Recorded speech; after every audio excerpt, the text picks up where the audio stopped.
What it do, peeps? It's the Big Chef for Watch the Damn Tape. Hit that like, that share, that subscribe button. Hit that bell to get notified when I drop my next video. New subscribers, I thank you for watching. Hope you enjoy the content. Hope you get something from the content. Old subscribers, I appreciate you for rocking with your boy, helping me continue to build this platform as we push our way towards the 500. We're about 13 people away. Let's get into what Joe Flacco had to say about mentoring. Let's take a listen.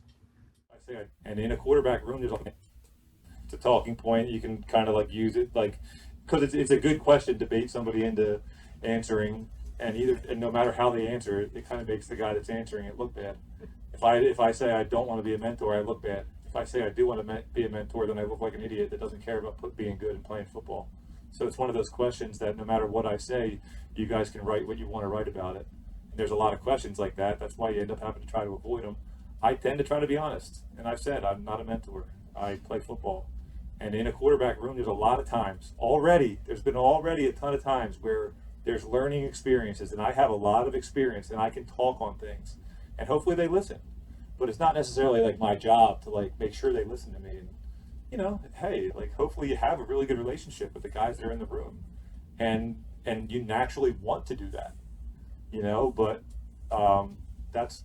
Yeah, that was a long-winded answer, but that's ultimately why I think you guys ask it, Here's the thing is, like, because of what I just said, like, you're acting like I wouldn't want to be a mentor. It's like, once again, it's not really about that. It's just not the main focus. I see myself as a guy that can play in this league. So if your main focus was just like, hey, but I'm going to get you ready, you're just not taking care of business. The best way to be a mentor, honestly, is, like, show people how you go to work, and like I said, hope that they pick up on that stuff, but not necessarily force them to pick up on the things that you do. Now, me personally, I have no problem with this. Been saying it for the longest. But I'm going to show you how this applies to the WNBA. But for right now, let's just stick with the NFL. There's no job guaranteed. Especially with the Cleveland Browns, Dylan Gabriel and Shedeur Sanders are going to have to come in, and they're going to have to compete. They're going to have to come in and take a job. Plain and simple. Nothing is given. No, the name on your jersey don't even matter anymore. Sanders, it don't matter. Gabriel, it don't matter. It don't matter no more. Your resume from college got you an opportunity, and that's where it stops.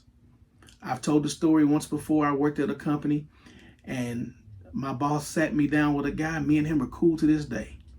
But when he sat me down, he said, hey, Steve, I want you to train him. And Steve looked right at me and looked right at my boss and said, I'm not training my replacement. Right in front of me, had no shame. It was my first union job. I was shocked for about 10 seconds, but I got it. I understood, like, hey, I get it, dude. I get it. This is my first union job too, so I don't really know how this stuff works, but I get it. And that's what these guys are gonna have to understand. This ain't college no more. Your daddy ain't the coach. You ain't got all these Hall of Famers that love your dad as your coach. You're gonna have to earn a spot. You're gonna have to earn it with your play, with how quickly you digest the playbook, understand the offense, lead the offense, and execute. That's it. But how this applies to the WNBA is the first week of the season when they were doing cuts, I had ran across a piece of content, and I just kept it because I really hadn't had time to really put it out. But this is the perfect time.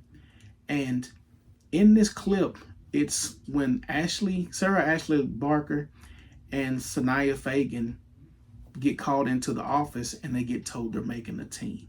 So let's take a listen to these two ladies and their conversations, and we'll chop it up after we watch it. Take a listen. And apply. I'm not surprised. It's really hard for second round picks, third round picks to make this team. But once you know you made it. Woo!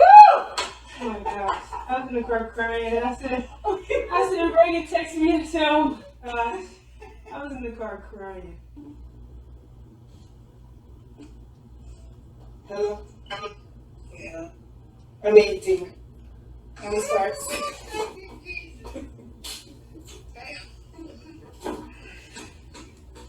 Girl, my stomach tore up. Yours, mine. My heart was in my back. What happened? I made the team. I knew you were gonna make the damn team. I knew it. Congratulations. Thank you. She did so good. She did so good. We told her, Coach Staley, she made this team because she had great practice habits. She knew how to talk. She knew how to compete. She knew how to listen and apply. I'm not surprised. I mean, she just tapped into what she was for us. Yeah. Oh, good job.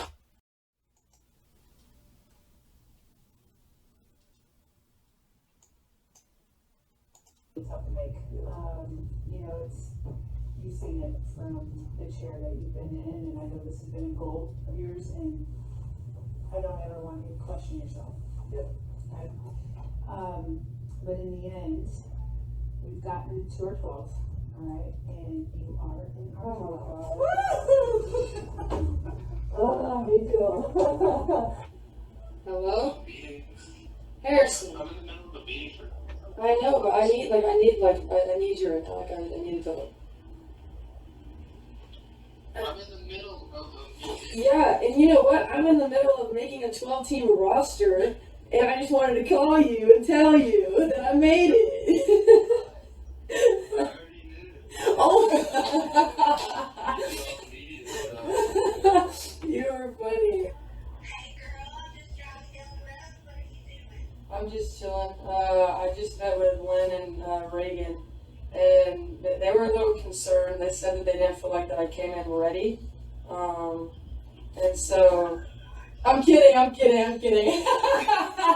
made the team.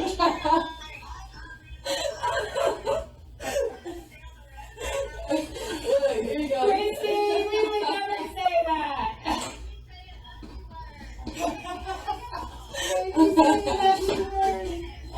Likewise, appreciate you. Win some game, all right? Absolutely, thank you. Stay hungry. Stay at it. Absolutely.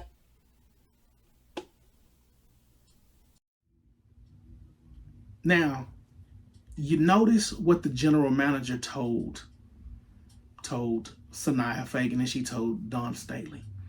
She said, you do so well in practice. She practices hard. That means she showed something. She showed measurables that were worth keeping her around to make an investment to see if she can grow her game. That's what a lot of them didn't go into this league with that mindset. That's the difference. That's the reason why you have 36 draft picks and only a handful of them make it every year in the W. It's because you come in, you're entitled because you played D1 college basketball. You were the Miss It thing on your team, maybe Miss It number 2, and you were Batman or you were Robin, one of the two on your team. But now, that's the reason why Diana Taurasi said to Caitlin Clark, and I have no problem with it, because she was basically giving her a warning about what was about to happen when she came into this league. This league is so far removed from college that an average player in college can't hang in this league. You have to have a don't take shit attitude to make it in that W. And that's what she was basically telling Caitlin. Hey, look, I know you're talented, but there is going to be an adjustment. And it really was more of an adjustment for fans more than Caitlin. Caitlin, it took about 15, 20 games for her to get acclimated and say, hey man, they're really aggressive on defense. But Caitlin had the talent. Diana Taurasi knew that. That's why Diana Taurasi's next statement was, I have no doubt she's going to do great things in this league. She's super talented. She already knew, but fans gravitated to that one point. But with these two ladies, this shows you how hard it is to make it in the W as a rookie.